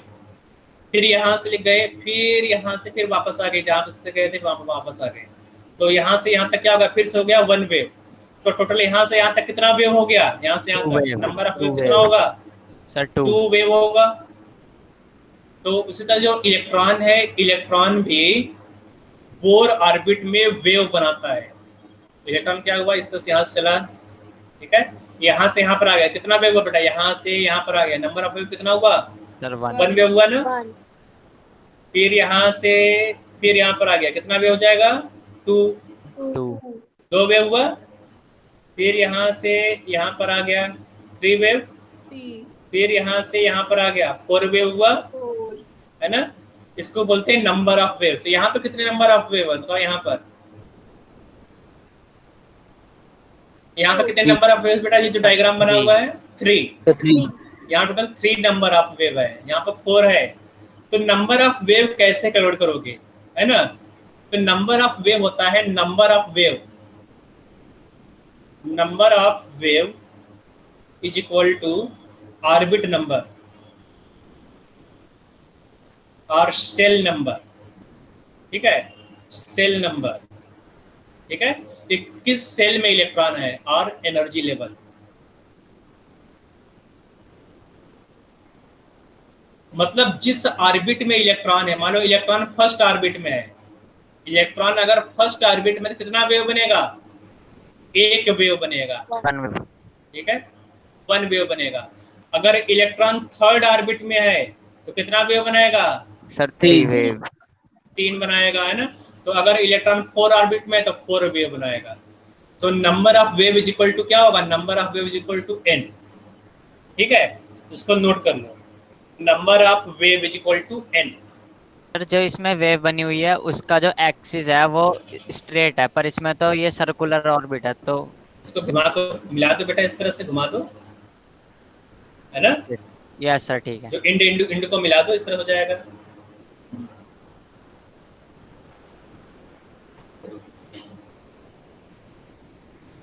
कर लिया बेटा इसको? Yes sir. ओके, तो आगे जाते हैं। यहाँ पर आगे हम लोग पढ़ना है हाइजेनबर्ग्स अनसर्टेनिटी प्रिंसिपल। ठीक है, तो बहुत ही आसान है। हाइजेनबर्ग्स अनसर्टेनिटी प्रिंसिपल अभी हम लोगों ने पढ़ा है। ठीक है, तो इसका मतलब क्या होता है कि किसी भी सब एटॉमिक पार्टिकल का मोमेंटम और पोजीशन हम लोग एग्जैक्ट डिटरमाइन नहीं कर सकते। क्या लिखा हुआ है? It is impossible to measure simultaneously, it is impossible to measure simultaneously position and momentum of a microscopic मतलब बहुत छोटा है ना, एटम के बराबर, तुम बोलोगे माइक्रोस्कोपिक। तो it is impossible to measure simultaneously position and momentum of a microscopic moving particle with absolute accuracy and certainty। मतलब हम लोग एग्जैक्ट पोजीशन और एग्जैक्ट मोमेंटम हम लोग कैलकुलेट नहीं कर सकते किसी भी पार्टिकल का एक साथ। ठीक है, if an attempt is made to measure any one of these two quantity with higher accuracy the other becomes less accurate. मान लो तुम मोमेंटम और पोजीशन मतलब x, ठीक है, तो अगर तुम मोमेंटम को एक्यूरेट करना चाहोगे तो जो पोजीशन है वो इनएक्यूरेट हो जाएगा, गलत हो जाएगा। अगर तुम उसका पोजीशन निकालने की कोशिश करोगे उसका मोमेंटम इनएक्यूरेट हो जाएगा, मतलब गलत हो जाएगा। ठीक है, ये है अनसर्टेनिटी प्रिंसिपल। तो जहां पर डबल कोट लगा हुआ है, डबल कोट दिख रहा है यहाँ पर, डबल कोट, यहाँ से लेकर यहाँ तक एग्जैक्ट वर्ड तुम्हें याद रखना है, सेम टू सेम याद रखना। और यही एग्जाम में लिखना पड़ेगा तुम्हें, एनसीईआरटी में जब आएगा क्वेश्चन तो यही लिखना पड़ेगा। ठीक है, उसके आगे तुम अपनी तरफ से लिख सकते हो, लेकिन यहाँ से लेकर यहाँ तक तुम्हें एग्जैक्ट वर्ड लिखना पड़ेगा, मतलब याद रखना होगा हूबहू। तो तुम्हें फुल मार्क्स मिलेंगे, कोई रोक नहीं सकता, तुम्हारा 100% आएगा। आगे आ जाओ। आगे सेकंड पैरा में लिखा हुआ है the product of uncertainty in position is delta x and uncertainty in momentum is delta P, that is m delta v, where m is the mass of particle, v is the uncertainty in velocity, is equal to or greater than h by 4 pi, where h is the Planck's constant.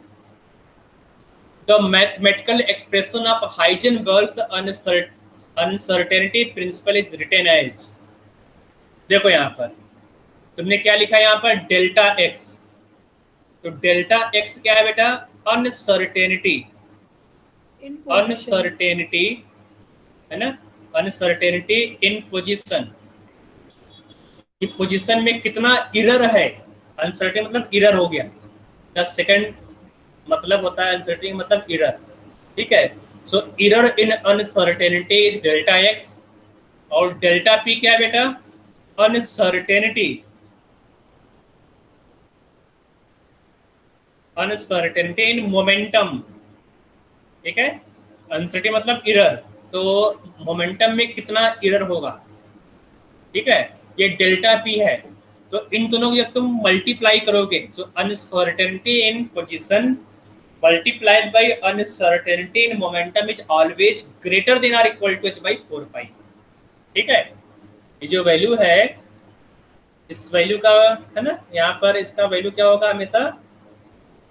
ये क्या होगा बेटा? हमेशा h by 2 pi से ज्यादा आएगा। ठीक है, h by 2 pi से ज्यादा आएगा।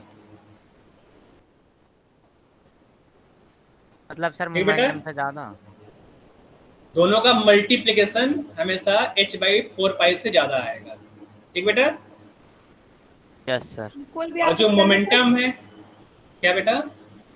इक्वल भी आ सकता है। हाँ, इक्वल टू मतलब इक्वल भी हो सकता है, मिनिमम क्या होगा, इक्वल होगा, और इससे ज्यादा ही होगा।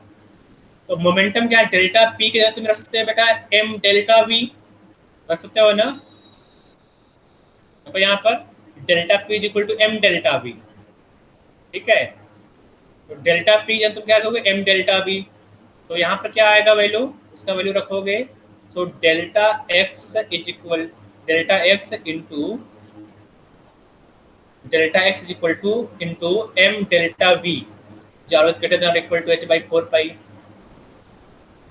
तो m से डिवाइड कर दो, तो delta x multiplied by delta v is always greater than और equal to h by 4 pi m, ठीक है। तो ये सेकेंड फॉर्म हो गया तुम्हारा, यही है बेटा, इसे तुमने रीअरेंज कर दिया। So delta x multiplied by delta v always greater than और equal to h by 4 pi m। दोनों में से याद ठीक है। कौन सी करनी है? दोनों याद करना है, दोनों तो एक ही है, ज्यादा कुछ तो है नहीं डिफरेंस इसमें, है ना। हाँ सर, थोड़ा सा ही है बस। हाँ, तो एक याद कर लिया, दूसरा ऑटोमेटिक याद हो जाएगा, है ना। Yes sir. अब ये फॉर्मूला बेटा फिजिक्स का, डेल्टा, इसी फॉर्मूला देखो यहाँ पर, जो मोमेंटम को तुमने यहाँ ले लिया एनर्जी, डेल्टा पी को तुमने लिया टाइम, है ना। तो ये फिजिक्स में हो जाता है, जो तुम्हें नहीं पढ़ना है। कहीं कहीं पर ये लोग पढ़ा देते हैं, इसलिए मैंने यहाँ लिखा हुआ है, इसको तुम्हें नहीं पढ़ना है, ठीक है। ये फिजिक्स में पढ़ना होता था, लेकिन फिजिक्स में ये है नहीं, ठीक है। अगर तुम फिजिक्स पढ़ोगे तो फिजिक्स में ये फॉर्मूला पढ़ाया जाएगा आगे, तो अभी ये नहीं है, अभी फिलहाल तुम लोगों को ये नहीं पढ़ना है, ठीक है। तो जो ऊपर वाला फॉर्मूला है वही केमिस्ट्री का फॉर्मूला, उसको तुम्हें याद करना है, ठीक बेटा। Yes sir. तो अब जो क्वेश्चन है, क्वेश्चन को सॉल्व करना पड़ेगा। जो मैं डीपीपी दूंगा, डीपीपी में कुछ क्वेश्चन है, क्वेश्चन को तुम्हें करना होगा, ठीक है। तो अब जो तुम्हारा 2A है, डीपीपी 2A, ठीक है। कौन सा डीपीपी करना होगा बेटा तुम्हें, डीपीपी 2A। सेकंड A, ये तुम्हें अटेम्प्ट करना है, सेकंड A को सॉल्व करना होगा। तो नेक्स्ट क्लास में 2A करके आओगे, ठीक है बेटा। Yes sir. तो डीपीपी तो मैंने पूछूंगा, पहले मैं पूछूंगा क्वेश्चन जो आज मैं पढ़ाया हूँ, जो फार्मूला वगैरह आज का है वो क्वेश्चन मैं पूछूंगा नेक्स्ट क्लास में। तो फार्मूला वगैरह तुम लोग याद करके आओगे, ठीक बेटा। Yes sir. Okay, good night. Okay, good evening sir.